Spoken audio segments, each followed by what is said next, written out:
Salut Samir. Salut Julien.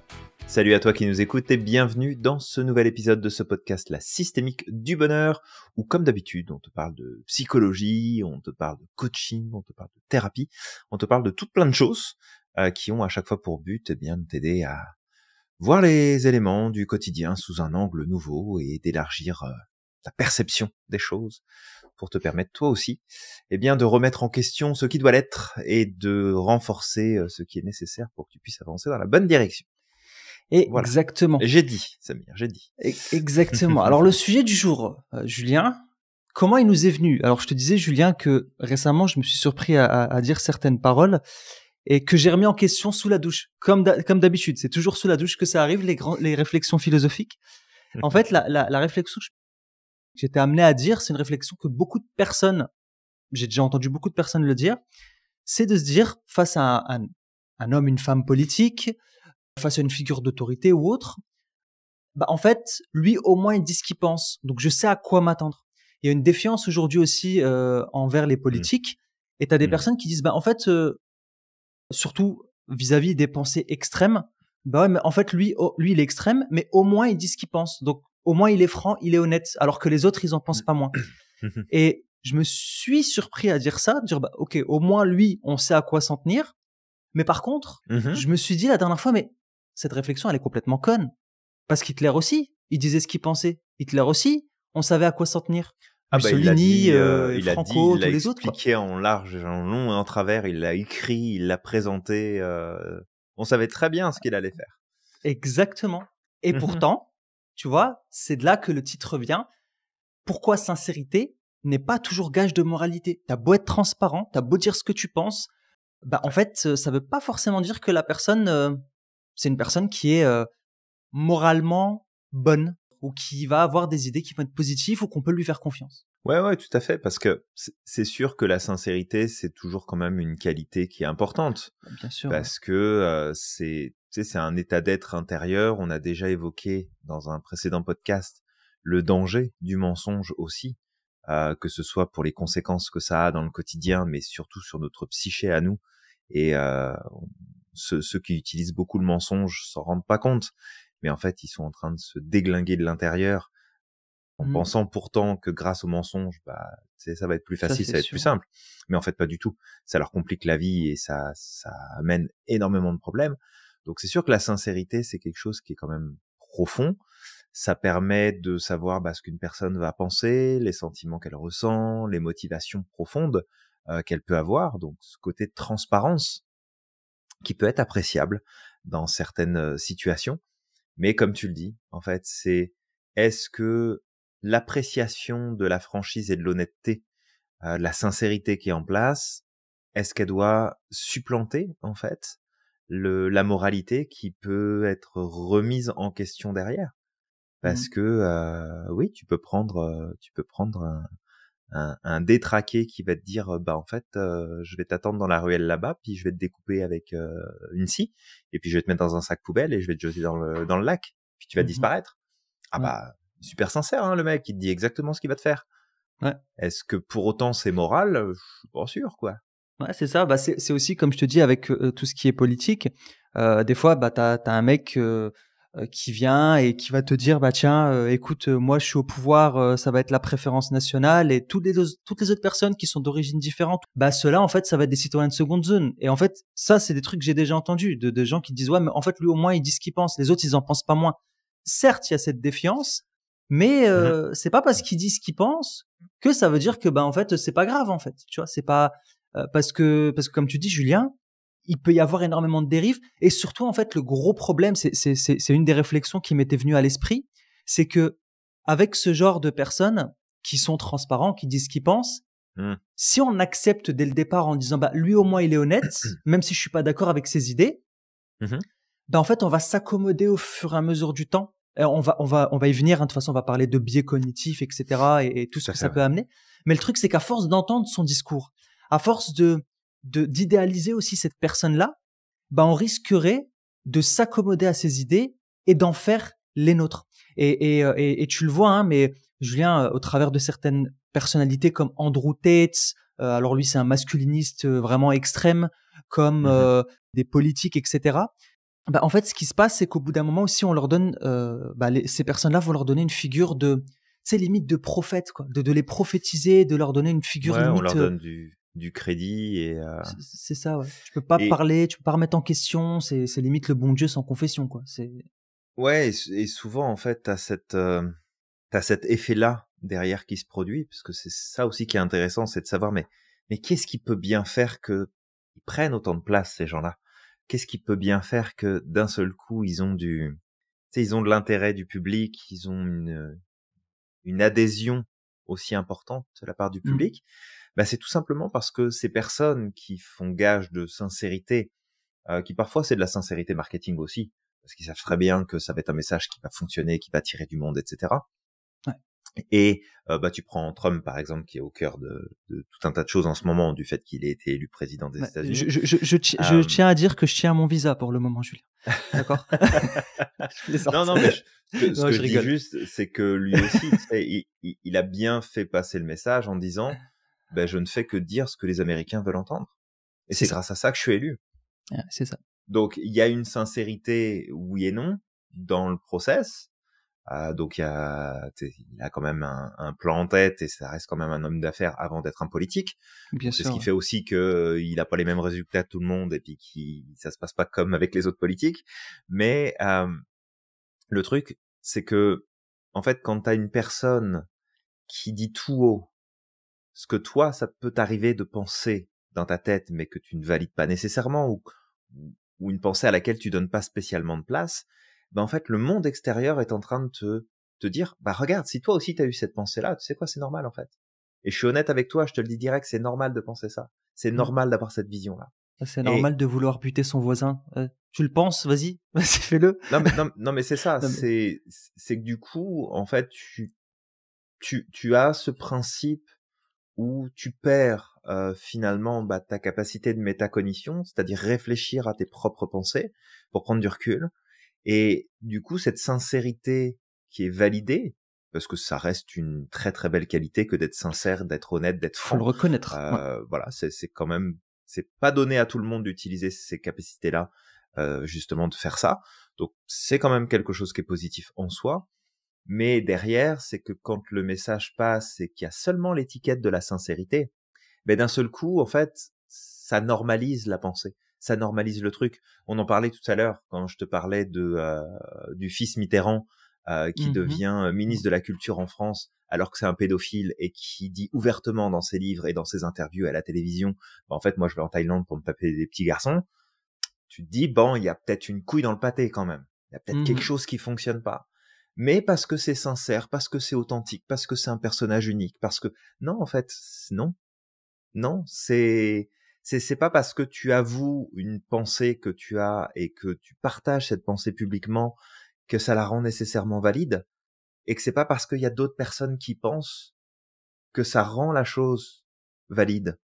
Ouais, Tu sais, c'est pas c'est parce ça. que on est, je sais pas moi, plusieurs millions sur la planète Terre en train de se dire, mais qu'est-ce que j'enterrerais bien mon voisin, je le supporte plus, il me gonfle, je lui mettrai un coup de pelle sur la tête et je le mettrai derrière le chêne au bout du jardin, Mm. que ça doit forcément dire, ok, en fait t'es sincère sur ce que tu penses de ton voisin, on est 3 millions à penser ça, donc finalement c'est que c'est pas problématique, puisqu'on est tant à penser ça. C'est ça. Mais si, c'est problématique. Parce qu'il y a une morale, parce qu'il y a une éthique, parce qu'il y a tout un tas de règles explicites et implicites qui font que ça nous différencie du règne animal et qu'on peut être quand même plus respectueux. D'ailleurs, les animaux, je pense pas qu'ils se lèvent le matin en se disant tiens, je vais dézinguer ma voisine la gazelle parce qu'elle me tape sur le système. C'est ça. C'est d'autres besoins auxquels ils répondent. Mais c'est vraiment ce côté-là qui est vicieux, auquel je pense qu'il faut être vigilant. Il faut faire attention. Et tu sais, sans faire de politique, mais peu importe qui est au pouvoir et où il est au pouvoir et comment ça se passe, c'est que faut vraiment faire attention. Ouais. Faut être vigilant. Faut vraiment faire gaffe. Ouais. C'est pour ça, voilà, qu'on a fait ce podcast avec une très longue introduction.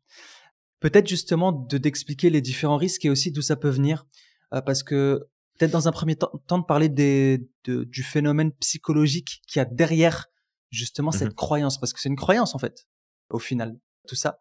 Mmh. Regarde, parce qu'il dit ce qu'il pense, en fait, je peux lui faire confiance, tu vois.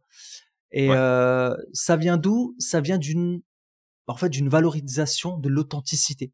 Je pense que chaque Ouais. individu aspire intérieurement à être authentique, même ceux qui ne le sont pas, même ceux qui portent des masques. Intérieurement, on aspire tous à être authentique. Et parfois, c'est justement ce manque d'authenticité dont on fait preuve qui nous fait vivre aussi de la frustration ou du mal-être. Donc, lorsqu'on tombe face à une personne qui est authentique, il y a deux choses qui peuvent se passer. Soit on va admirer la personne parce qu'elle nous renvoie cette qualité-là qu'on essaye de développer.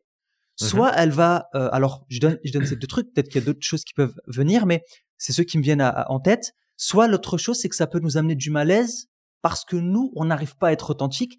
Donc c'est comme, en fait, cette personne qui est authentique, elle me renvoie ce que j'ai envie d'être et que je ne fais pas. Et parfois, ça peut déranger, ça peut amener les gens à critiquer les personnes authentiques.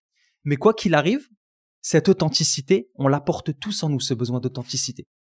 Donc, quand on tombe face à une personne qui dit ce qu'elle pense et qui est perçue comme authentique, en fait, automatiquement, ça attire généralement notre attention et en fait, on donne à cette personne une espèce de figure d'autorité. Tu vois, c'est comme si elle était, Ouais.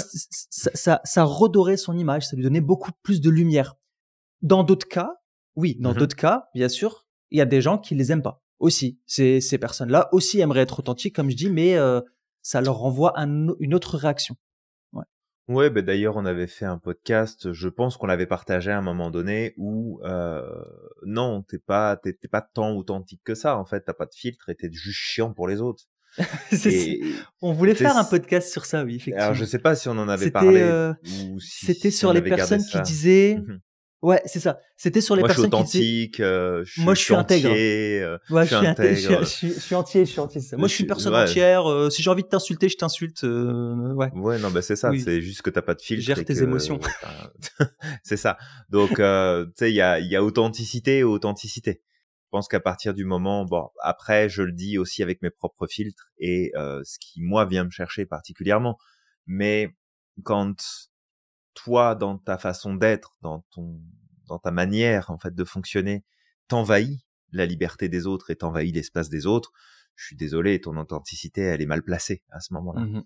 Ouais, c'est vrai. Tu sais que tu as envie de faire bouger des choses, fais bouger des choses. Je veux dire, il y a pas de problème. C'est ok de marquer les esprits, c'est ok de tout un tas de choses.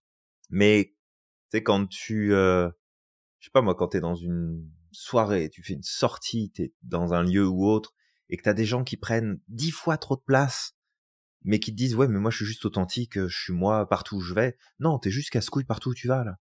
Tu fais pas attention aux autres autour de toi, t'es égoïste, t'es égocentré. C'est ton besoin, c'est ton besoin d'attention, c'est ton besoin de reconnaissance, c'est ton besoin de validation. Et je sais pas, tu sais, je sais même pas si on peut encore parler d'authenticité à ce stade-là. Ouais, je suis pas Bref, sûr. bref, voilà, Ouais. il y a ça qui me revenait en tête parce que du coup ça, tu sais, ça résonne, Ouais. ça résonne avec ça. Maintenant, si toi qui nous écoutes, t'as tendance justement à prendre beaucoup de place, à faire beaucoup de bruit, etc. Bon, peut-être que tu vois ça comme de l'authenticité, peut-être que t'es beaucoup moins affecté que d'autres personnes sur l'impact que ça peut avoir autour de toi. Mais des fois, c'est bien aussi de se dire, bon, est-ce que, tu sais, il y a dérangé et dérangé. Voilà, il y a des trucs. Bon, si tu déranges, c'est pas grave si tu fais bouger les choses. Puis il y en a d'autres, tu déranges parce que tu déranges. Puis là, c'est moins, Ouais. Ouais, c'est ça. Ouais, c'est moins beau. Je repense, je pense qu'on en avait parlé, mais je repense aux enfants qui étaient là dans l'hôtel où j'étais pour faire Ah oui, oui, oui. un tournoi de hockey. Et en fait, ils jouent dans les couloirs de l'hôtel à faire du hockey, taper le palais dans les portes et de courir de partout. Et ouais, non, mais bon, c'est des enfants, faut comprendre. Oui, mais enfin, c'est pas le lieu en fait. Ouais. Et en C'est plus, comme je t'as le crois droit qu'ils étaient pas d'éduquer tes si enfants et gamins que puis de ça, les hein. gérer. Non, non, non. Et puis en plus, tu sais, ils avaient quand même conscience que potentiellement c'était peut-être pas un truc à faire, Mm. parce que en fait, il y a plusieurs personnes qui sont sorties en mode ah mais si jamais on dérange, surtout faut le dire. Ben si tu te poses la question, mon petit, c'est que probablement tu sais déjà que c'est peut-être pas la bonne place pour faire ce que Mhm. tu fais. Ouais. Mais voilà, après, je pense qu'il y a un tri à faire aussi sur ce côté authenticité, mais c'est pas le sujet du jour. Ouais, exact. Mais en tout cas, on va continuer. Ça m'a rappelé juste un truc, Julien, c'est que je voulais inviter une influenceuse à l'époque là que je trouvais inspirante, et finalement j'ai changé d'avis, j'ai arrêté de lui demander parce que justement c'était ce genre de personne là qui disait non mais en fait je suis intègre. Donc elle envoie les gens chier en fait, et elle dit non mais de toute façon je suis intègre, je dis ce que je pense. Et le truc c'est qu'il y avait pas une semaine qui passait sans qu'il y avait un clash, ouais. un clash ou c'est comment on appelle ça, un scandale en fait. Au final, elle a fini par partir des réseaux sociaux parce qu'il y avait trop de scandales. À chaque fois, elle disait des dingueries et des trucs graves, quoi. Voilà. Des fois, les choses se passent pas. Il y a une bonne raison, tu vois. Donc voilà. Tout à fait. Mais c'est ça, c'est drôle. Donc voilà. Donc on a parlé justement de l'authenticité, et aussi il y a un autre phénomène qui est un phénomène de simplification cognitive. En fait, parce que c'est plus facile d'attribuer un jugement global positif à une personne qui est perçue, d'accord, je mets ça entre guillemets, comme sincère, sans évaluer ses idées en profondeur. Et tu l'as dit tout à l'heure, Julien, c'est qu'il y a des gens, ils le font de façon marketing. C'est-à-dire que ils vont prendre une position qui est à contre-courant. On va encore nous dire, Julien, qu'on est comment dire, on est des complotistes. Non, pas complotiste, qu'on est trop lissé, qu'on est trop lissé. Voilà, qu'on est trop lissé, bien-pensance et compagnie. Bien-pensance, c'est vrai. C'est ça, la bien-pensance. J'avais oublié celui-là. Et puisqu'en fait, d'un côté, on est complotiste, de l'autre côté, on est dans la bien-pensance. Hein. Donc ouais, mettez-vous d'accord, les gens. Donc en fait, justement, si on prend par exemple Andrew Tate, tu vois, Andrew Tate, je suis pas sûr qu'il pense tout ce qu'il dit, tu vois. C'est juste que il y a certaines personnes, ils se sont rendus compte qu'en parlant de certains sujets qui dérangent, qu'en prenant une position extrême, polarisée sur certains sujets, ça fait du marketing, ça fait réagir, et du coup, c'est bon pour le business. Et du coup, en fait, ces gens-là sont pas sincères. C'est juste qu'ils ont adopté cette posture et ils ont adopté ces idéaux-là pour faire réagir, pour que leur business fonctionne. Donc, ils sont perçus comme sincères. Mais en off, ils en pensent pas moins. Tu sais, on peut prendre l'exemple de Trump, hein. Je vais prendre cet exemple-là. Trump, il a toujours voté démocrate. À la base, c'était un démocrate. Tout le temps avec les démocrates, il portait les idées des démocrates. Et bon, il y a eu Obama avec qui il s'est frité. Il y a aussi Obama qui disait non, mais toi de toute façon tu ne deviendras jamais président. Il lui dit attends, t'inquiète pas, je vais venir et je vais te montrer que moi je peux devenir président. Et finalement il l'a fait. Et en fait le truc c'est que il y a eu un point de bascule, et à ce moment-là il a adopté des idées qui, je suis sûr et certain, ne sont pas à 100% les siennes, mais ça marche bien pour son business. C'est pareil pour Elon Musk. Si tu prends Elon Musk, tu sais, lors de le précédent mandat de Trump, il n'était pas pour Trump, bien au contraire en fait. Il était complètement contre en fait. Sauf qu'aujourd'hui, ça marche bien dans son sens. En fait, il adopte une autre posture avec peut-être potentiellement d'autres idéaux. Et je te l'ai dit, Julien, il est hyper pas cohérent, Musk, parce que d'un côté, il est libertarien, donc il se dit pour toutes les libertés, etc. Mais de l'autre côté, on voit bien aussi son positionnement par rapport à certains sujets, notamment son fils qui, je pense, c'est son fils ou sa fille qui a vécu une transition ou quelque chose comme ça.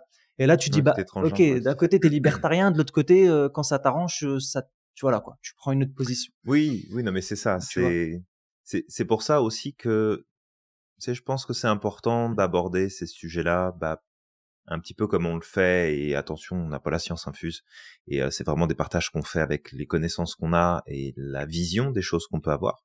Donc on t'invite, toi qui nous écoutes, à te faire aussi ta propre opinion, d'aller chercher les informations de ton côté. Mais c'est là où aussi ça devient intéressant quand tu as ce recul, c'est que tu regardes un peu ce qui se passe sur la scène politique, tu regardes un peu ce qui se passe sur la scène mondiale, et en fait tu vois les trucs et tu te dis mais vous êtes sérieux en fait les gens? Mais vous êtes pas cohérents, mais ça fait pas de sens, mais là vous nous prenez clairement pour des cons. Et tu vois aussi comment les gens réagissent de l'autre côté. Ouais. Et c'est peut-être là aussi où c'est peut-être le plus inquiétant, je trouve, que ce soit sur les réactionnaires ou que ce soit sur ceux qui font tête baissée en disant ouais ça va être génial, on va faire ça, ouais c'est cool, merci, hurrah, etc. Bon, voilà, d'être vigilant. Alors après, comme d'habitude, il y a plein de biais aussi qui vont rentrer en ligne de compte dans ces phénomènes-là.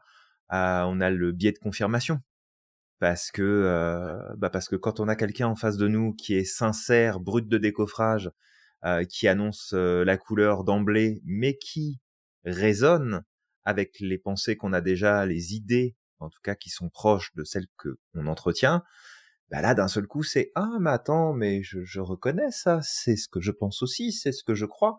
Oh mais je l'apprécie ce personnage-là parce que Ouais. tu sais parce que ça me conforte dans ce que je pense, dans ce que je dis. Il est en train de donner de la valeur en public, tu sais à haute voix du truc.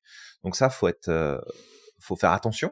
Parce Mmh. que est-ce que toi, quand tu penses que tu penses, t'es moral, t'es éthique ou bon, tu sais, il y a peut-être des trucs à revoir comme pour n'importe qui. Je pense qu'il y a personne qui est parfait dans son mode de pensée et bon, c'est comme ça et c'est très bien. Mais tu sais, d'avoir des filtres aussi envers soi-même. Il y a l'effet de halo qui joue aussi en termes de biais. C'est ce qu'on disait tout à Exactement. l'heure, c'est que la sincérité, c'est une qualité qui est positive, mais c'est bien que la personne soit honnête. Ça veut pas Mmh. dire que c'est une bonne personne. Ouais, c'est ça. Tu sais, tu parlais d'Hitler tout à l'heure. Hitler était très honnête. Il a annoncé d'emblée ce qu'il allait faire. Il a Mmh. annoncé son plan. Ah, bah, Ouais. il est honnête, il est sincère, bah, ça doit être une bonne personne. Non, non, s'il a prévu de te dézinguer, s'il te prévient, ça fait pas de lui une personne honnête, hein. Bah, c'est Quand ça. il va passer devant le juge, ça sera meurtre avec préméditation. Ce sera pas On est meurtre d'accord. avec sincérité. Alors pour le point de sincérité, on va lui diviser sa peine par 3. Hein, C'est voilà. ça. Hein, Ou alors, tu monsieur, sais, parce que quand vous êtes sincère. non, Non mais faut c'est juger ça. l'acte, quoi. Tu vois? Bah, c'est tout. Exactement. Exactement. Donc ça, il y a le biais de vérité illusoire aussi Ouais. qu'on peut nommer parce que bah, quand il y a quelque chose qui est répété de manière fréquente et en plus il y a de l'écho, bah on peut avoir cette impression que ah ouais, bah, du coup c'est la vérité. C'est là aussi où c'est très dangereux d'avoir qu'une seule version de l'histoire.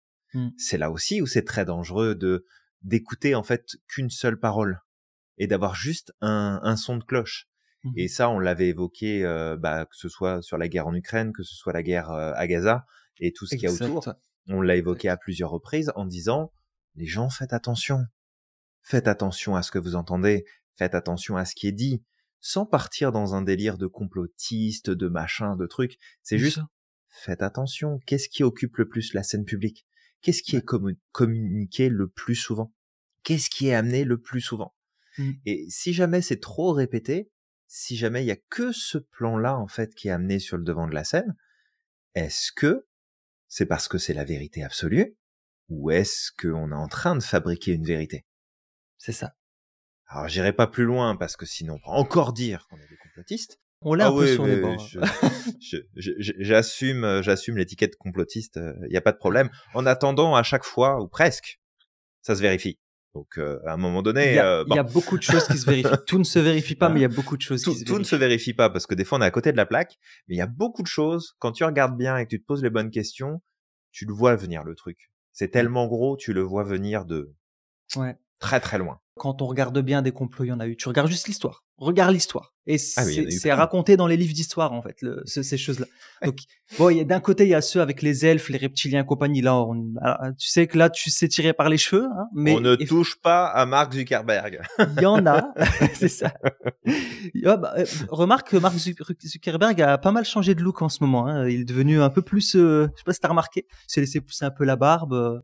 Bah, c'est Il parce a qu'il essaye de travaillé son masquer. image. Ouais. Bah, il y a les traits reptiliens qui ont tendance à ressortir apparemment à ce qu'on dit. Alors, C'est ça. c'est Donc une ouais, blague, bien évidemment. Hein. bien sûr.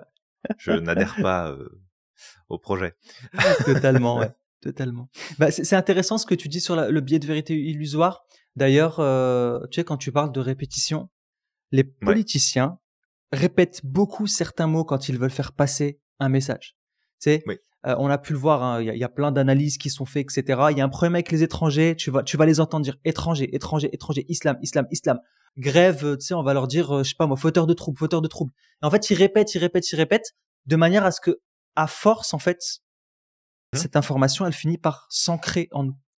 Donc, Bah oui, ça devient familier, donc ouais, ouais, ça s'ancre. c'est Ouais, ça. on est victime de nos propres biais de fonctionnement et malheureusement, bah ceux qui ont un minimum de pouvoir ou d'intention, en tout cas de diriger l'attention publique dans une direction ou une autre, ils savent très bien par où passer. C'est ça. Il y a que nous, Julien, ça marche pas parce que ça fait depuis 201 épisodes, 202 épisodes là qu'on demande aux gens de s'abonner et de nous laisser des avis. Apparemment, ça marche pas. Donc je sais pas, c'est peut-être nous le problème. C'est ça, c'est que ça doit être nul ce qu'on fait probablement, je sais pas. C'est pas grave parce que nous ça nous fait plaisir de le faire. On prend beaucoup de plaisir et que si c'est juste pour ça qu'on le fait, eh ben on continuera à le faire parce que ça nous fait plaisir. Exactement. Donc voilà. Et si on peut toucher du monde au passage, c'est parfait.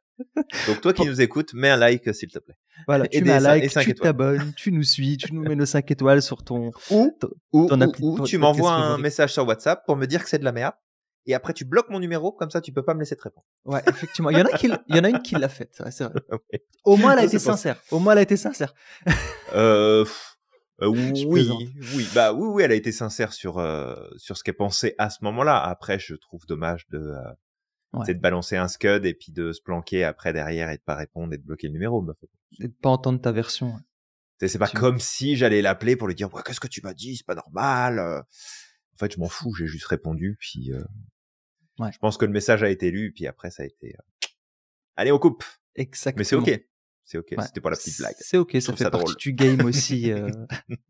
Ça fait partie du game. Un jour, peut-être qu'il faudrait, Julien, qu'on fasse un podcast sur nos... Après, il faudrait faire un travail de recherche, hein, mais sur certains commentaires qu'on nous envoie, parce qu'il y a des trucs, c'est... des fois, t'as l'impression que les gens sont sous drogue. Je te jure. Je te jure.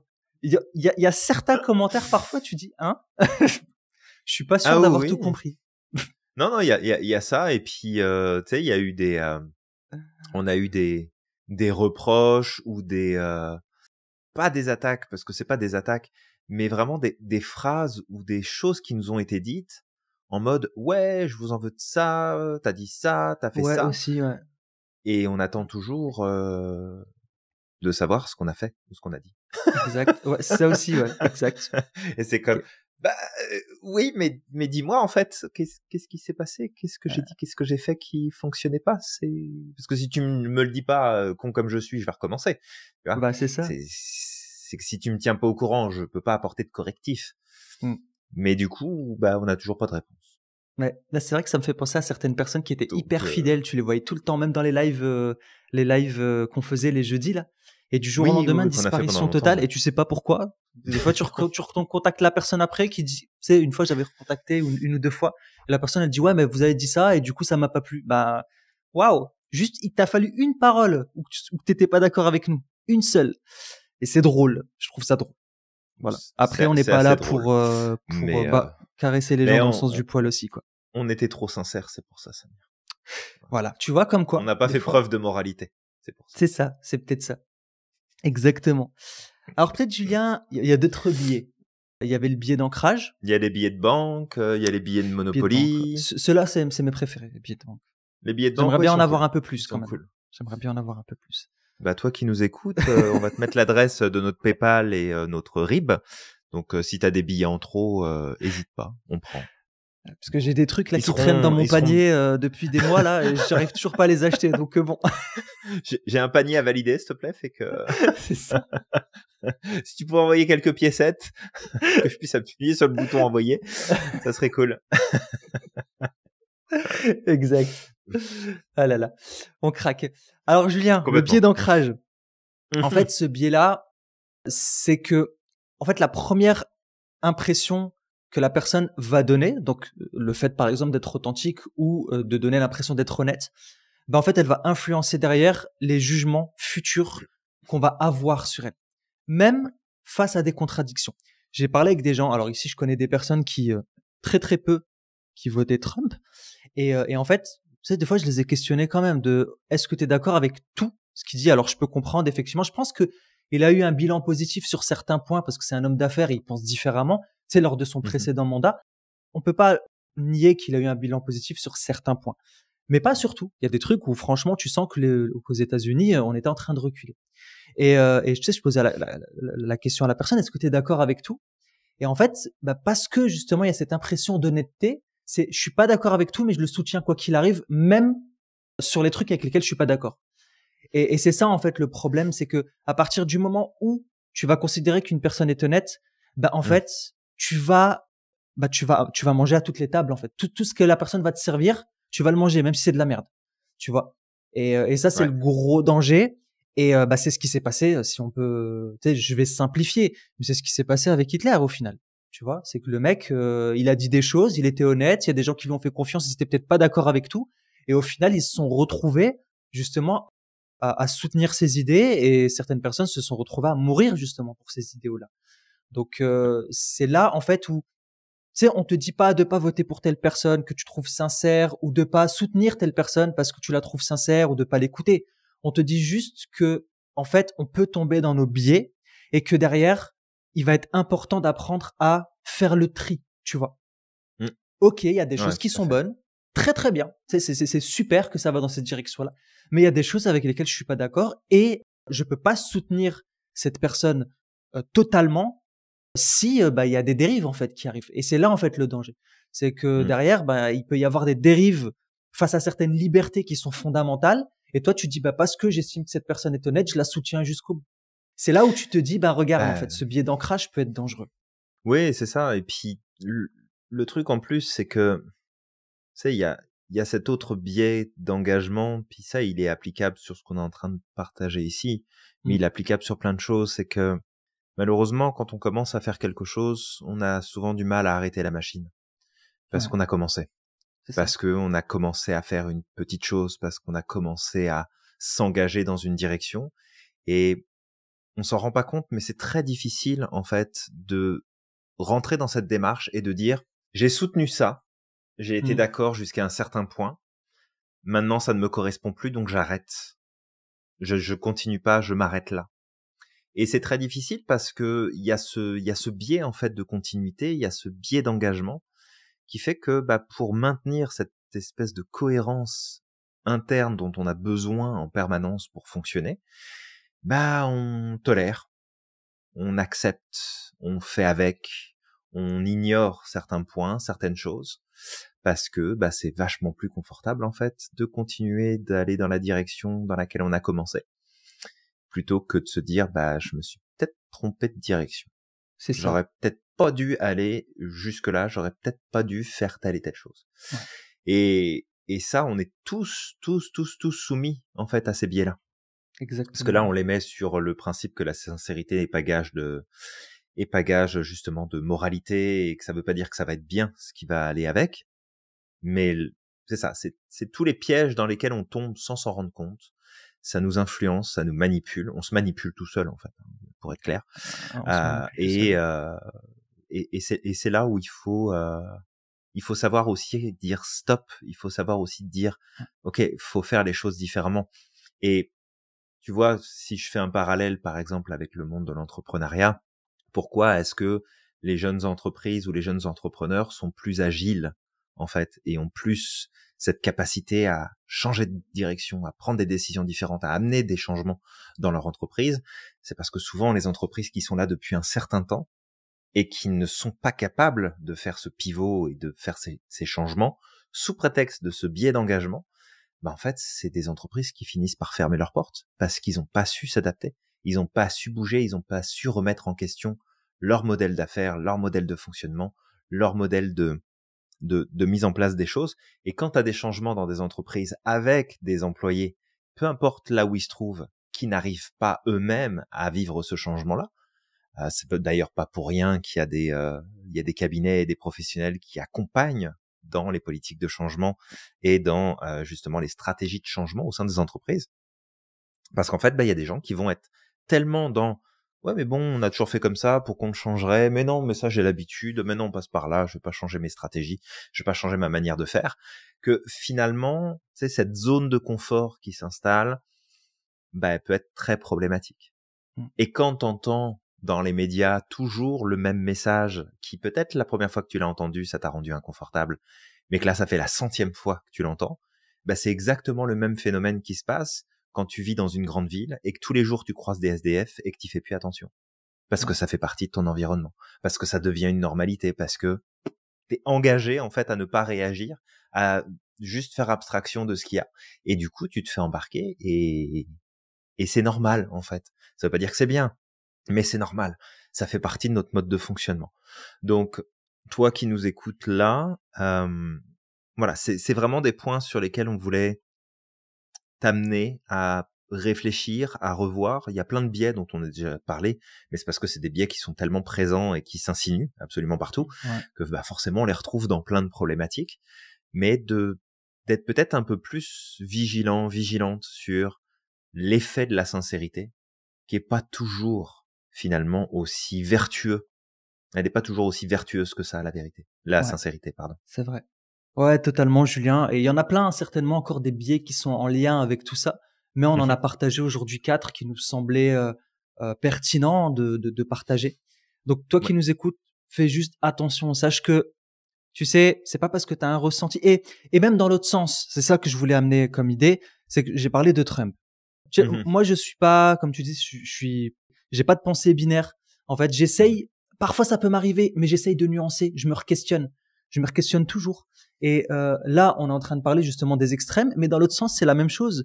Je veux dire, il y a des gens, moi aujourd'hui, quand je vois l'élection de Trump, il y a des gens en fait qui voient en lui le diable en personne, qui voient en lui un menteur de A à Z, alors que il est compétent sur certaines choses, tu vois. Il est compétent sur certaines choses, certainement qu'il y a des gens qui ont voté aussi. Des compétences, oui, tout à fait. Et puis c'est ça. C'était. Mais je pense qu'on est un peu pareil là-dessus, c'est que on a, je crois, tous les deux en commun ce côté apolitique.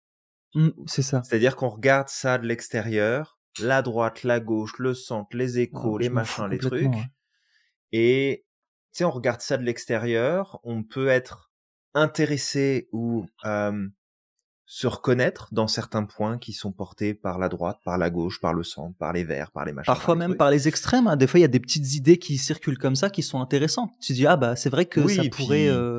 mais honnêtement, quand tu regardes bien la loupe, là, ils se mettent tous d'accord.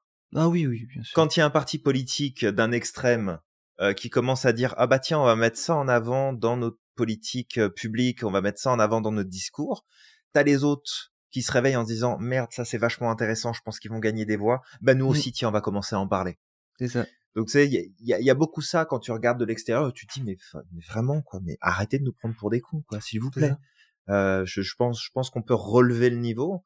Donc on a ce côté tous les deux qui est apolitique. Ça veut pas dire que toi qui nous écoutes, tu dois être apolitique. T'as tout à fait le droit d'avoir un point de vue politique.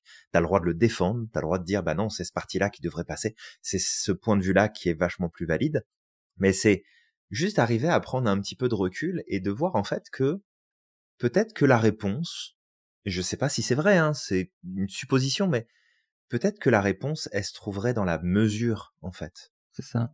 Et que si tout ça, on était vraiment dans la sincérité, dans l'objectivité et dans le rôle qu'ils ont à jouer, parce que là, à part faire les clowns et faire du théâtre sur les chaînes publiques, je pense pas qu'ils fassent grand-chose de plus. Mais s'ils jouaient concrètement leur rôle, il se passerait probablement des choses. Donc c'est vrai que nous, quand on parle, tu sais, que ce soit de Trump, mais que ça peut être de Macron, que ça peut être de notre Premier ministre qui s'en va bientôt au Canada, Trudeau, ou que ce soit autre chose. En fait, c'est pas qu'on a un parti pris. C'est tout comme on parle d'Elon Musk qui en ce moment fait la polémique avec un geste qu'il a fait, qui a un geste qui est mal placé.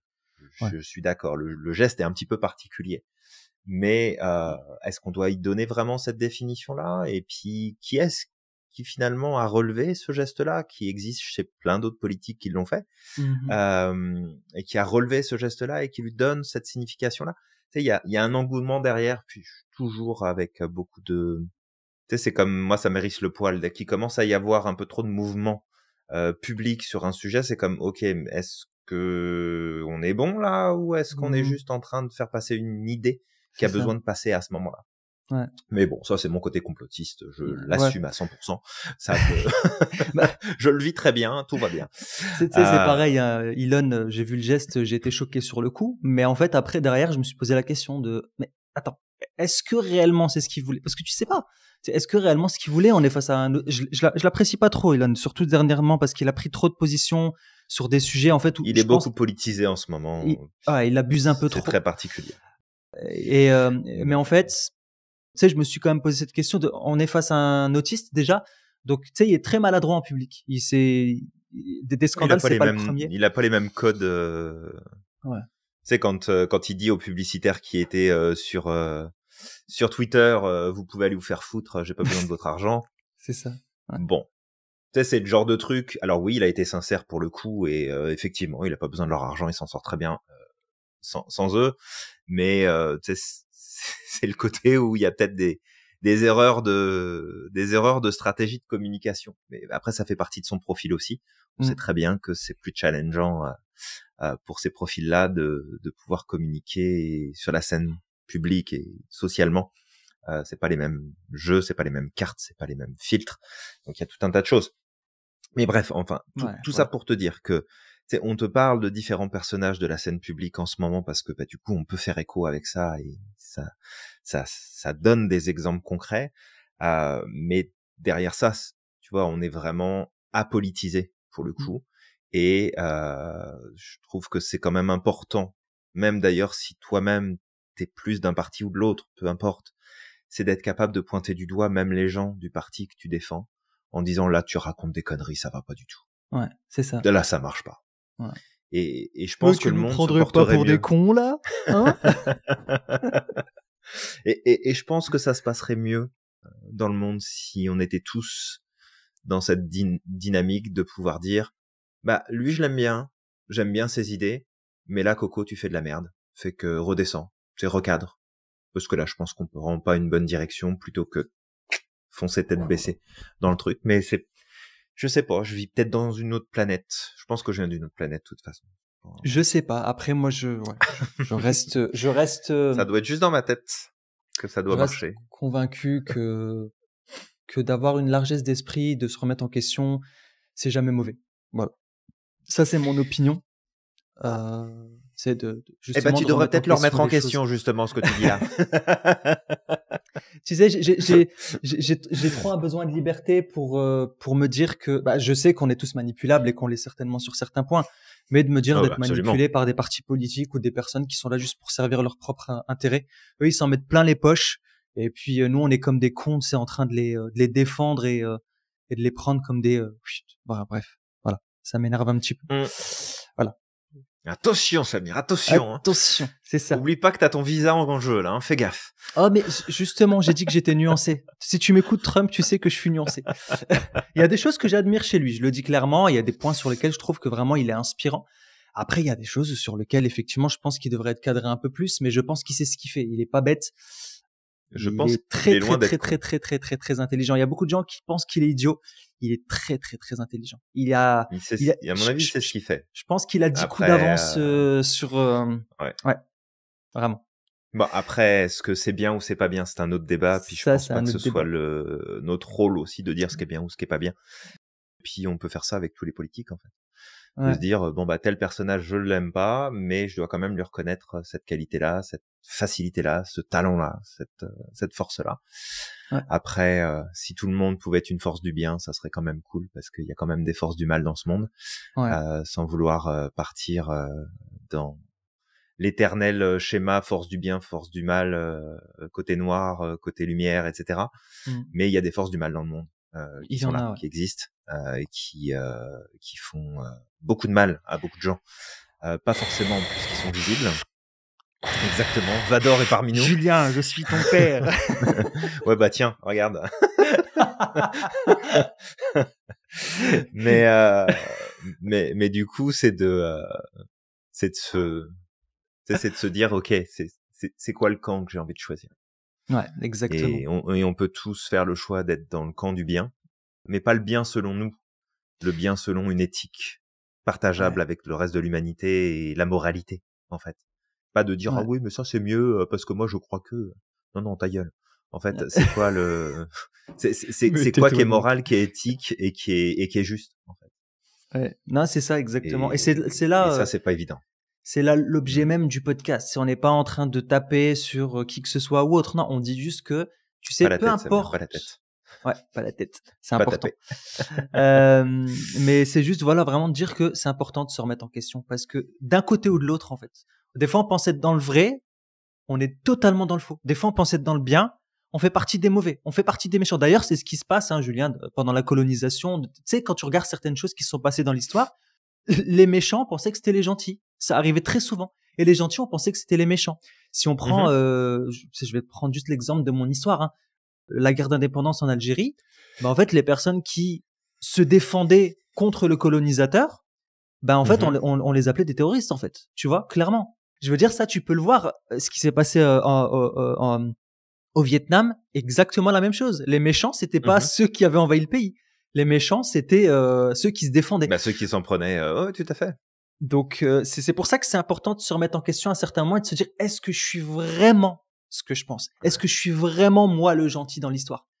Ou est-ce que peut-être il faudrait que je me remette en question et que je trouve une posture du milieu, en fait? Et je pense que s'il y avait beaucoup plus de monde qui trouvait cette espèce de posture du milieu, de sagesse, en fait, on aurait une vision beaucoup plus globale et ensemble, on aurait peut-être cette capacité de pouvoir influencer, en fait, écoutez, arrêtez vos conneries. Il y a du bon là, il y a du bon là. Maintenant, nous, ce qu'on veut, c'est d'avancer dans la bonne direction. Mais pour ça, il faut se libérer, en fait, intellectuellement. Et il faut se libérer aussi de ces emprises-là. Parce que je pense on a une époque, en tout cas, où il y a toujours eu de la manipulation. Mais je pense qu'on a une époque aussi avec les médias, avec les réseaux sociaux, avec toutes ces choses-là, où il n'y a jamais eu autant de manipulation. Ça, c'est mon opinion. Il y en a peut-être eu beaucoup dans le passé. Mais des fois, on critique les régimes. On critique les régimes tyranniques, dictatoriaux, où en fait il y a la culte de la personnalité. On y est dans la culte de la personnalité. Dans beaucoup de pays démocratiques, il y a ce culte de la personnalité là, chez les hommes politiques ou les femmes politiques. Ouais.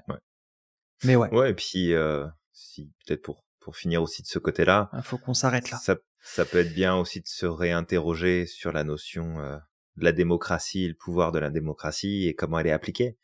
Parce que objectivement, je vois ce qui se passe en France de l'extérieur, mais aussi de l'intérieur par les discussions que je peux avoir avec les gens avec qui je suis toujours en contact là-bas, que ce soit mes proches ou des amis. Et puis, j'ai aussi la vue de ce qui se passe, comme toi, Samir, pour les États-Unis. Moi, j'ai celle du Canada, de ce qui se passe au Canada, où on est censé être sur des démocraties. Je pense que la démocratie, elle saigne fortement là. Tu vois, c'est pas une petite veine qui a pété, c'est une vraie hémorragie. C'est une artère qui est pétée là. Tu vois, ça fuite partout. Et donc, une petite revisite de tout ça et une remise au clair de comment ça devrait fonctionner, je pense que ça Non, mais Julien, on est trop occupé à critiquer. Nous, on est trop occupé à critiquer ce qui se passe dans d'autres pays, Julien. Nous, on est des démocraties, eux, ils le sont pas, donc tout va bien. Ça va. C'est sûr. C'est sûr. Allez, amenons la démocratie dans des pays du tiers-monde où il n'y a pas la démocratie, où a priori, ça a l'air de fonctionner pour eux. Allons foutre le bordel chez les autres. C'est ça. Enfin, Julien. Bref, donc on passe à autre chose. On a déjà, en fait, je pense que la suite du podcast, on a déjà amené beaucoup d'éléments dans tout ce qu'on a partagé là. Mais justement, pour ramener un peu de structure, le troisième point, on voulait parler des dangers de cette pensée-là. Donc, normalisation des idées extrêmes. C'est-à-dire, au plus on les écoute, au plus on entend ces idées-là, au plus elles deviennent normales, au plus on va finir par les porter. Je vais te donner juste un exemple, Julien, tu l'as dit tout à l'heure. Depuis que les politiques se sont dit, tiens, dans les idées d'extrême, il y a de plus en plus de choses qui plaisent, donc nous aussi, on va se les réapproprier. En fait, il y a eu une propagation de ces idées-là au point où maintenant, c'est devenu des idées normales. Tu vois. Donc, c'est ça aussi le danger. C'est qu'au plus on écoute des idées, au plus on va finir. C'est peu importe qui t'es, d'accord? Tu peux te dire, non, moi, ça me concerne pas.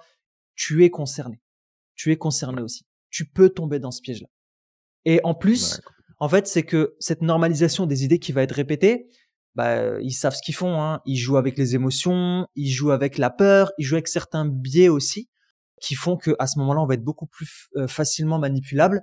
Du coup, à ce moment-là, en fait, ça rentre facile, quoi. T'es une éponge, en fait. Tu prends. Complètement. D'ailleurs, justement, Julien, je parlais là à l'instant de la manipulation émotionnelle. C'est vrai que c'est un point qui revient dans les dangers de cette pensée-là. On va prendre juste un exemple historique. Tu prends Hitler, tu prends Mussolini, tu prends Franco, peu importe. En fait, comme on l'a dit tout à l'heure, ils disaient ouvertement ce qu'ils pensaient. Et dans ce qu'ils disaient, dans leur dialogue, ils y ajoutaient justement la peur, la crainte, le attention. En fait, il y a un ennemi de l'intérieur à l'intérieur de notre pays. vous allez potentiellement être remplacé. Tiens, il y a des gens qui sont fans de le cette grand thèse remplacement, du grand remplacement. le Ouais. grand remplacement. D'ailleurs, elle est drôle cette thèse du grand remplacement parce que en fait, il y avait une étude récemment qui montrait que les Français faisaient de moins en moins d'enfants, mais que justement, il y a d'autres communautés qui faisaient de plus en plus d'enfants. Donc en fait, c'est pas eux le problème, c'est juste vous. Excuse-moi, je dis faites des ça, gosses. je dis rien. Je dis rien. Voilà. Ça a piqué un peu, mais c'est pas grave. Bah non, mais bon, en même temps, c'est la réalité. Si tu prends 2 populations, t'en as une qui a à peine un enfant par couple, et t'as l'autre côté, ils en ont 3 ou 4, par la force des choses, hein. C'est ça. Il n'y a pas de volonté de grand remplacer. C'est juste que, en fait, t'es sur 2 cultures qui sont différentes, avec potentiellement, oui, des pensées différentes, moins peur d'avoir des enfants. Et en fait, eux, ils font des enfants. De l'autre côté, on n'en fait pas. C'est comme Oui, en Corée. puis pas la même culture, c'est ça aussi. Ouais. En Europe de l'Ouest, on a quand même grandement perdu, quand on regarde bien, on a quand même grandement perdu le principe des familles nombreuses, des grandes familles, des regroupements familiaux, où finalement, tu sais, ça va à droite à gauche, les familles sont séparées, on fait 1 ou 2 enfants parce que c'est cool, mais rarement plus, parce que beaucoup de boulot, parce que ça coûte cher, parce que tout un tas de choses. Et en face, t'as des cultures où on a encore beaucoup l'image, ok, c'est le patriarche qui va bosser, qui va ramener de l'argent. Mmh. La femme reste à la maison pour s'occuper des enfants, parce que ça reste quand même très imprégné dans d'autres cultures, Mmh. et que finalement, on joue pas avec les mêmes cartes. C'est ça. Tu dis aujourd'hui à un couple d'Européens qui sont vraiment dans la culture européenne, en mode le mari travaille, la femme travaille, tous les deux, ils ont une carrière, et que tu vas dire tranquillement à cette femme-là, écoute, ça serait bien pour peupler un petit peu le pays que tu fasses 5 gamins, donc tu vas te calmer sur ton boulot, tu vas retourner à la maison, puis tu vas t'occuper des petits. Mmh. Je suis pas sûr que ça passe. Ouais, exact. Ouais. Ouais, non, Je ça suis passera vraiment pas sûr. Donc ça joue. Après, il y Tu a sais, quand aussi, tu vois la galère de placer tes enfants en garderie, de trouver une place à l'école, de machin, de trucs, ça calme, je pense. Ouais, c'est vrai. Mais il y a aussi un poids social. C'est vrai que ça, j'avais réfléchi à ça la dernière fois et j'en ai discuté avec certaines personnes. Mhm. Je connais des personnes aussi qui ont, qui ont une très belle carrière, etc. Mais qui m'ont ouvertement dit, en fait, moi, si vraiment je pouvais rester à la maison et m'occuper de mes enfants, je préférais m'occuper de mes enfants parce que c'est ma priorité, tu vois. Mais il y a ce poids Ce qui est très bien aussi. C'est très bien aussi, il y a pas de honte à ça. Mais en fait, il y a ce non, poids pas du aussi tout. de si tu restes à la maison, tu t'occupes des enfants, en fait, t'es en trop, t'es une profiteuse. C'est aussi des choses que j'ai entendues quand j'étais dans mon ancien travail. En fait, il y avait une dame qui crachait C'est sur les femmes au ridicule. foyer. Et en fait, c'est un boulot à part entière. Comme tu le dis, c'est un vrai boulot, en fait. Ouais, c'est un Oui, il est boulot, pas hein. payé, mais c'est un vrai boulot. Je peux te dire Parce que je le que fais à tout le mi-temps et monde je a suis pas. épuisé. Je veux bien te croire, mais non, c'est un vrai boulot. Et puis, tu sais, ça demande des capacités et des compétences que tout le monde n'a pas. Ouais. Parce que t'as intérêt à être ultra organisé, t'as intérêt à être ultra discipliné, t'as intérêt à avoir une gestion émotionnelle qui est au taquet. Ah ouais, alors là, la gestion émotionnelle, pour sûr. Ouais. Je veux dire, t'as besoin de qualités qui sont des qualités qui seraient très recherchées sur le marché du travail, et oser dire à quelqu'un ou de quelqu'un qui décide de s'occuper de ses enfants et qui décide en fait de pas se plier aux normes de la société de tout le monde doit aller travailler, tout le monde doit faire du chiffre, participer à l'économie du pays. En fait, chapeau quoi. Ouais, ouais. Moi, je pense que les Chapeau personnes qui parce critiquent que sont jalouses. Ou jaloux. peut-être, hein, Ils disent peut-être j'aurais bien peut-être. aimé mais je peux pas me permettre. Je sais pas, hein, je dis ça mais parce que la haine qu'il y avait dans le discours de la personne, c'était C'est vraiment fou. j'étais choqué, tu vois. Je dis écoute, de quoi tu te mêles en fait? De quoi tu te C'est mêles? ça, T'es là, t'es si en train ça de te correspond pas, ça te correspond pas, c'est tout. C'est ça. Mais t'es en train de te plaindre toute la C'est journée dans un taf que t'aimes pas, à critiquer le truc et tout, et en fait tu craches sur les personnes qui s'occupent de leurs enfants et qui veulent rester à la maison pour s'occuper des enfants. Mais enfin bref. c'est pas parce que tu Mais restes à la maison que t'es un branleur quoi. Enfin, c'est ça. Mais tu as juste, c'est pour dire que c'est il y a ce poids social aussi des fois qui, il y a des femmes qui aimeraient bien, il y a des personnes qui aimeraient le faire, il y a aussi des hommes qui aimeraient bien s'occuper des enfants. ouais, les pères Mais en qui fait, il aimeraient y a bien ce ça. poids social qui fait Ouais. que derrière, non, le problème c'est que si tu restes à la maison, tu vas être critiqué. Donc derrière, il y a cette peur aussi parfois de se dire, je vais assumer complètement mon choix et je C'est vais pas un être choix qui est critiqué. évident, hein. Non, un choix C'est qui est pas un évident. choix qui est évident, puis il y a un isolement social aussi. Ouais, Parce c'est vrai. que tu peux très vite te sentir seul quand tu t'occupes de tes enfants à la maison. Ouais, tu peux te sentir seul. Et je sais plus Parce pourquoi que t'as j'ai pas de amené collègues ce de sujet. travail, il y a pas tes collègues de travail, t'as pas forcément de soupape où tu peux souffler parce que bah tu t'en occupes toute la journée. Mm. T'as pas, t'as ton manque d'activité sociale, de connexion. C'est vraiment pas donné à tout le monde, je pense, Non. de pouvoir répondre à cet appel-là et d'accomplir cette mission-là. Ouais. C'est un vrai boulot. Ouais. Moi, je tire mon chapeau à tous les papas et à toutes les mamans qui s'occupent de leurs enfants Mm. H24. Et je ne sais plus pourquoi on en était arrivé là, mais Eh ben, je ne sais plus, voilà. Samir. J'étais en train de réfléchir parce que tu avais posé la question et je ne sais pas du tout comment on en est arrivé là. Un, deux, Ouais, trois. je ne sais plus, mais c'est pas grave. Oui, on parlait du repeuplement et ouais, ce que j'allais dire, c'est que Ah bah tu justement, vois, oui, exact. en Corée du Sud, en fait, le peuple coréen, en fait, est en train de disparaître. Ils sont obligés de se marier avec des personnes à l'étranger parce Oui, que j'ai entendu ça, effectivement. il y a un conflit en ce moment entre les femmes et les hommes. Et en fait, le truc, c'est que d'un côté, tu sais, je comprends que ces femmes-là ont besoin de beaucoup plus de justice, ont besoin d'être reconnues, etc. Mais de l'autre côté, en fait, il y a un suicide social qui est en train de se créer. Tu vois, c'est un truc de malade qui est en train de se passer en Corée du Sud. Et ça, c'est ce qui peut arriver. Et ça, c'est pas de la faute des étrangers. C'est parce qu'il y a un choix qui a été fait. Et Ouais, il y a des choix politiques qui ont été faits, puis on paye les conséquences de ce choix-là. c'est ça. Et en fait, ben, pour, tu sais, pour revenir sur le sujet, ben, certaines personnes vont surfer sur la peur en prenant un phénomène et en lui attribuant un bouc émissaire, une cause qui n'est pas la réelle cause.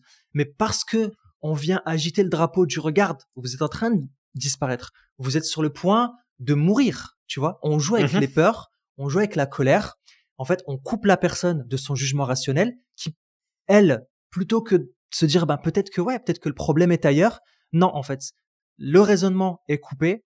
Et à ce moment-là, bah, t'as la personne qui te dit quoi? Qui dit, bah ouais, cette personne a raison. Et en fait, bah, ça crée des comportements qui peuvent être comme hystériques et ça peut amener aux pires choses, comme ce qui s'est passé durant la Seconde Guerre mondiale. Et ça, c'est important d'en être conscient. Bah, c'est toujours bien de se faire un petit rappel, effectivement. Ouais. Pour voir qu'on peut aller très très vite à reprendre les mauvais chemins qu'on a déjà pris par le passé. Oh, moi, je suis choqué, Juste Julien, à cause de ces précédentes années, bah, ce qui se passe ne serait-ce de ces travers-là. ouais, ce qui se passe ne serait-ce qu'au Moyen-Orient, comment justifier que des enfants, tu sais, il y a des gens qui ont été dire, bah c'est pas grave, c'est ce qui s'est passé pendant la Seconde Guerre mondiale. Hein, on a bombardé l'Allemagne, il y avait des enfants qui mouraient aussi. Ah, on a bombardé Hiroshima. Allez, Ah oui, on ça va rend le truc. normaliser. Bien sûr, ça rend le truc. Oui, on a bombardé Ouais. Hiroshima, c'est une catastrophe ce qui s'est passé. Mais non, mais regardez, c'est ce qui s'est passé, donc c'est ok. En hein, comparaison, c'est pas si grave, quoi. S'il vous plaît, là, je pense que vous êtes à un niveau de responsabilité qui exige un minimum d'intelligence et d'honnêteté intellectuelle et morale. Enfin, bref, ouais. On se recentre. Aujourd'hui, on divague beaucoup. Je crois qu'il y aura beaucoup de coupures, Julien. C'est pas grave, c'est pas grave. Donc, toi qui nous écoutes, pour terminer ce podcast, quand même, dernier point que je voulais t'amener justement par rapport à ce qu'on amène depuis tout à l'heure. D'abord, c'est l'acclimatation cognitive. Ça, c'est un phénomène qui est très important. C'est que plus tu es en lien avec des idées controversées, plus elles sont diffusées, plus tu les écoutes, plus tu es en contact, plus elles font partie de ton quotidien, et ben plus en fait ton système va s'y adapter. C'est un petit peu ce que je faisais tout à l'heure en référence. J'habite dans une grande ville, je fais plus attention aux SDF qui sont dans la rue, et je fais ma vie comme si de rien n'était, puis ça fait partie du paysage. Tout peut faire partie du paysage, d'accord? Retiens bien que le fonctionnement de notre système fait que l'individu s'habitue à tout. Il s'habitue à tout. D'accord? Mais vraiment à tout. Donc, à partir du moment où tu commences à devenir habitué d'un discours, d'une situation ou autre, bah, des fois, c'est bien de prendre un petit peu de recul. Et parfois, il peut se produire aussi qu'il y ait un choc de changement soudain.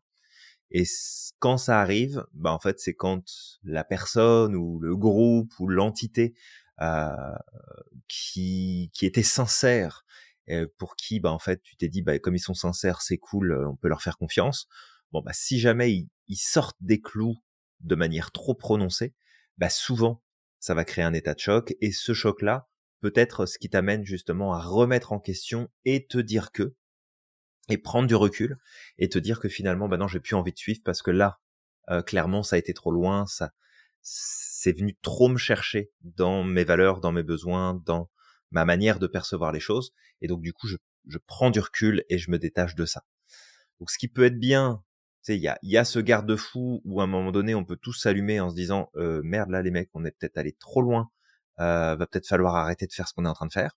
Mais si on peut, justement, prendre des précautions et éviter de tomber dans le fait d'accorder finalement des intentions, accorder des doutes, accorder de la moralité juste parce qu'il y a de la sincérité, bah, des fois c'est bien aussi de prendre du recul.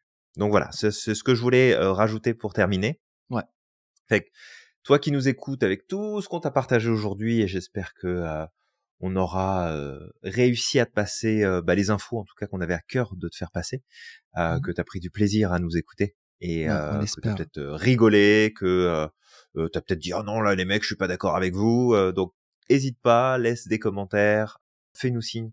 Ça nous fait toujours plaisir de pouvoir interagir avec toi qui nous écoutes. Donc vraiment, n'hésite pas. Merci pour ton temps, merci pour ton écoute. On est à l'épisode combien, Samir ? On est à l'épisode 202, je crois. 202, voilà. Donc ça fait 202 épisodes où on parle de plein de choses. Il y a des sujets qui reviennent sous des angles différents. Donc on espère que au bout de ces 202 épisodes, on arrive encore à te partager des choses qui t'allument, qui te font réfléchir, qui te font remettre des choses en perspective, qui te font progresser aussi à titre personnel. Donc voilà, un gros merci pour ton attention et ton temps qui est précieux. Donc peu importe que tu sois en train de faire ton sport, ton ménage, à manger, que tu promènes ton chien, que tu sois aux toilettes, dans la douche avec ta femme ou ton mari dans le plumard, le soir à nous écouter, on est là avec toi et c'est ça qui compte. Et un gros merci pour ça. Alors toi qui nous écoutes, on va t'inviter, on va le répéter encore une fois, à liker, commenter, partager ce podcast. Tu vas sur ton application de podcast favori, même si tu préfères nous écouter sur YouTube ou nous regarder maintenant sur YouTube, tu vois, tu prends quelques minutes, tu vas sur une application de podcast et tu nous notes ou tu nous laisses un petit message. Et puis, on va te retrouver très vite pour un nouvel épisode. Si on ne te revient pas la semaine prochaine, c'est qu'on a disparu, on a dit trop de choses aujourd'hui, Julien. On vous invite juste à lancer un hashtag « Rendez-nous Julien et Samir », ce serait cool. Non, c'est ça. Si vous entendez plus parler de nous, c'est qu'il y a un problème. Voilà, juste que vous le sachiez. Peut-être des fois juste Samir, des fois moi, ça arrive. Parce que on n'est pas toujours dispo tous les deux à certains moments de l'année, mais c'est quand même relativement rare. On arrive à s'organiser, mais si vraiment vous avez plus aucune nouvelle, c'est que on a sûrement dit quelque chose qui dérangeait les mauvaises personnes. C'est ça. Voilà. Et puis moi, je vais t'inviter à croire au maximum en ton potentiel et de ne pas oublier d'être extraordinaire chaque jour. N'oublie pas non plus à quel point t'es magique et que t'as le pouvoir de réaliser absolument tout ce que tu souhaites. Et on te dit à la prochaine.